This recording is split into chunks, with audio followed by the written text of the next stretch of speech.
ప్రేక్షకులకు నమస్కారం అండి. నిద్రలేమి ఇది చాలా పెద్ద ప్రాబ్లం అయిపోయిందండి ఇవాళ. చాలా అంటే చాలా. ఈ నిద్ర కోసం అనేక రకాల మందులు వాడుతున్నారు. అనేక రకమైన ఈ ఇబ్బందులు పడుతున్నారు. ఎలాగా అంటే మనిషి కష్టపడొచ్చు, ఎంత కష్టపడినా కానీ ఇంటికి వచ్చిన తర్వాత అట్లీస్ట్ ఒక 4 to 6 అవర్స్ డీప్ స్లీప్లో ఉంటే కనుక ఆ మనిషి శరీరంలో అవయవాలన్నీ చాలా చక్కగా పనిచేస్తాయి. అన్నిటికంటే ఇంపార్టెంట్ ఏంటంటే బ్రెయిన్కి రెస్ట్ అనేది కంపల్సరీగా ఇంపార్టెంట్. మీరు ఈ కంపల్సరీ అయిన నిద్ర అనేది లేకపోవడం వల్ల చిరాకులు, కోపము, ఉన్న టెన్షన్సే చాలా ఎక్కువ ఉంటున్నాయి అందరికీ. ఆ టెన్షన్స్ వల్ల కూడా నిద్ర పట్టట్లేదు. అలాగే రకరకాల నిల్వ ఉన్న ఆహారాలు, ప్యాక్డ్ ఫుడ్ తింటాం, జంక్ ఫుడ్ తింటాం. వీటి వల్ల ఏమవుతుందంటే కడుపులో అనీజీనెస్ అనేది పెరుగుతుందండి. సపోజ్ మనం చాలామంది ఏం చేస్తున్నారంటే హై ప్రోటీన్ ఉన్న ఫుడ్ తినాలని సోయా లాంటివి, పన్నీర్ లాంటివి, లేకపోతే డ్రై ఫ్రూట్స్ ఈ కంపల్సరీగా రోజుకి ఒకసారి 2 సార్లు తింటున్నారండి. అవి తిన్నప్పుడు ఏం చేస్తారంటే మీరు వాటర్ ఎక్కువగా తాగాలండి. రోజులో మీరు సపోజ్ 2 లీటర్లు మీరు రోజు తాగుతున్నారనుకోండి, ఈ చపాతీ కానీ ఎన్వి కానీ ఎక్కువ తింటాం, ఇలా పన్నీర్ లాంటివి తింటాం, సోయా ఫుడ్ తింటాం, లేకపోతే డ్రై ఫ్రూట్స్ హై ప్రోటీన్ ఉన్న ఫుడ్స్ తింటాం, ఎగ్ వైట్లు కానీ ఇలాగ ఎన్నో రకాలు హై ఫైబర్ కానీ హై ప్రోటీన్ కానీ ఉన్న ఆహారం తీసుకున్నప్పుడు మీరు ఆ రోజు కంపల్సరీగా ఇంకొక 1 లీటర్ ఎక్స్ట్రా తీసుకోండి. తీసుకుంటే ఏమవుతుందంటే ఈ కడుపులో చిరాకు అనేది లేకుండా, వేడి లేకుండా నిద్ర పట్టడానికి అవకాశం ఉన్నదండి. ఫస్ట్ థింగ్ అది. అలాగే గ్యాస్ట్రిక్ ప్రాబ్లం ఎక్కువగా ఉన్న వాళ్ళకి కూడా నిద్ర పట్టదు. ఎందుకు అంటే ఆ గ్యాస్ ప్రభావం ఏంటంటే సంవత్సరాల తరబడి ఉండిపోవటం వల్ల మనం ఒక జిలోసిల్ వేసుకున్నాం తగ్గిపోయింది, ఒక యాంటాసిడ్ ఏదో ఒకటి వేసుకున్నాం, ప్యాంటాపో ఇంకోటో బాగానే ఉంది అనుకుంటాం. కాదండి, ఆ లోపల కడుపులో ఉన్న వేడి అయితే ఉందో ఆ వేడి వెళ్ళి మీ బ్రెయిన్కి పట్టుకుంటుంది అనమాట. మీ బ్రెయిన్కి పట్టుకోవడం వల్ల బ్రెయిన్కి ఆక్సిజన్ సరిపోకపోవడం వల్ల కూడా నిద్ర పట్టదండి.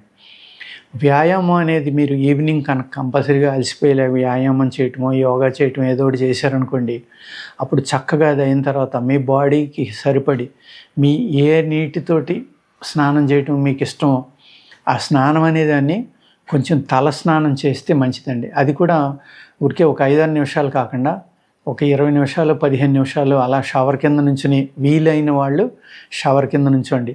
షవర్ లేని వాళ్ళు నీళ్లు తీసుకుని ఒకేసారి పోసుకోకుండా సన్నగా తల మీద నుంచి కింద వరకు వెళ్ళేలాగా పోసుకోవడం నేర్చుకోండి.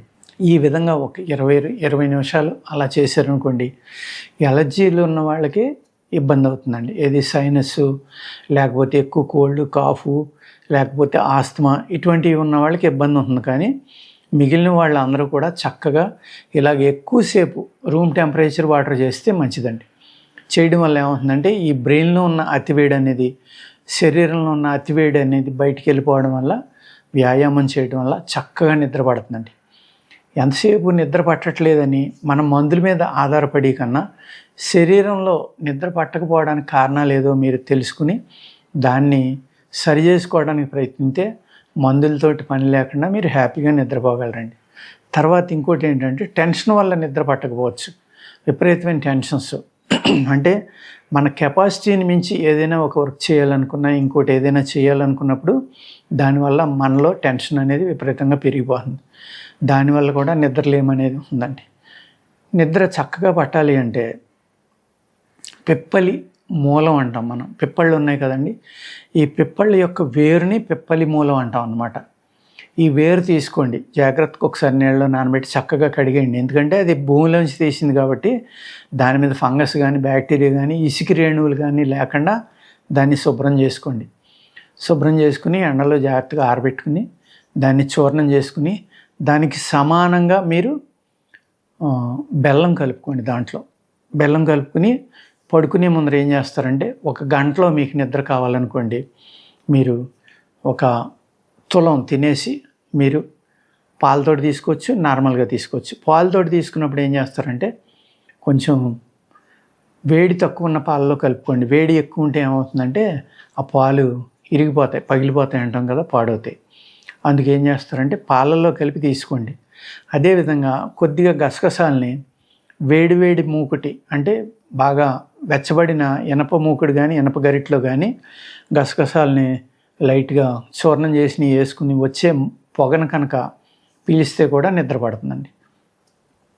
ఈ విధంగా మీరు నిద్రకి ఈ 2 రకాలు వాడుకుంటా వ్యాయామం అనేది చేసి నేను చెప్పినట్టుగా హెడ్ బాత్ కనుక ఎక్కువసేపు చేశారనుకోండి, అదే సపోజ్ మీకు ఇంట్లో బాత్ టబ్ ఉంది, చాలా చక్కగా మీకు అరేంజ్మెంట్ చేసుకున్నారు, అటువంటప్పుడు ఆ బాత్ టబ్లో మీరు ఇంతవరకు అంటే నడుం దగ్గర నుంచి ఇలాగా అరికాళ్ళు బయట పెట్టుకోండి, తల బయట పెట్టుకోండి, మిగిలిన బాడీ అంతా బాత్ టబ్లో ఉండేలాగా ఒక 15 to 20 minutes పడుకోండి. పడుకుంటే కనుక మీకు చక్కగా నిద్ర పట్టడానికి అవకాశం ఉందండి. అదేవిధంగా మా దగ్గర ఒక లేహ్యం ఉందండి, మంచి లేహ్యం అన్నమాట. ఇది మీకు నర్వస్ సిస్టాన్ని స్టిమ్యులేట్ చేస్తుంది, బ్రెయిన్ యొక్క శక్తిని పెంచుతుంది, కంటి చూపుని కూడా పెంచుతుందండి. అట్ ద సేమ్ టైము బ్రహ్మాండంగా నిద్రపోతారనమాట, చాలా చక్కగా నిద్రపడతారు. దీన్ని ధాతువృద్ధి లేహ్యం అంటామండి. షుగర్ ఉన్న వాళ్ళకి, షుగర్ లేని వాళ్ళకి కూడా 2 రకాలు ఉంటుంది ఇందులో. ఇది మీరు వాడుకుంటే కనుక 2-3 నెలలు మీరు చక్కగా నిద్రపోయి ఈ నిద్ర లేమి అనే దాని నుంచి బయటపడి ప్రశాంతంగా ఉండొచ్చు. అదేవిధంగా మీకు చాలా బలం కలుగుతుంది అనమాట. ఇది తినటం వల్ల బలం పెరుగుతుంది, ఇమ్యూనిటీ అద్భుతంగా పెరుగుతుంది, సేమ్ టైము నిద్ర కూడా చాలా చక్కగా పడుతుందండి. ఓకేనండి. ఈ నిద్రలేమి నుంచి బయటపడడం వల్ల ఏమవుతుందంటే మీ చిరాకులు తగ్గుతాయి. అలాగే సుఖనిద్ర అనేది మీ శరీరంలో అనేక అవయవాలు ఆరోగ్యంగా ఉండడానికి కూడా చాలా అవసరం అండి. మీ బ్లడ్ ఫ్లో అనేది సమాంతరంగా అన్ని చోట్లకి పారడం ఒకటి, ఆ విశ్రాంతి టైంలో అనేక ఆర్గాన్స్ కొన్ని అద్భుతమైన ప్రక్రియలు మన శరీరంలో చేస్తూ ఉంటాయి అన్నమాట. ఈ నిద్రలేమి అనేది వచ్చేసరికి అనేక రకాల వ్యాధులు రావడానికి కూడా కారణమవుతుందండి. ఓకేనండి. అంచేత మీరు నిద్ర ఎలా పడుతుంది అనేది నేను 2 రకాలు చెప్పాను, అలాగే మా దగ్గర ఉన్న మెడిసిన్ కూడా చెప్పానండి. మీకు కావాలంటే దాన్ని వాడుకుని హ్యాపీగా నిద్రపోవచ్చండి. నమస్కారం.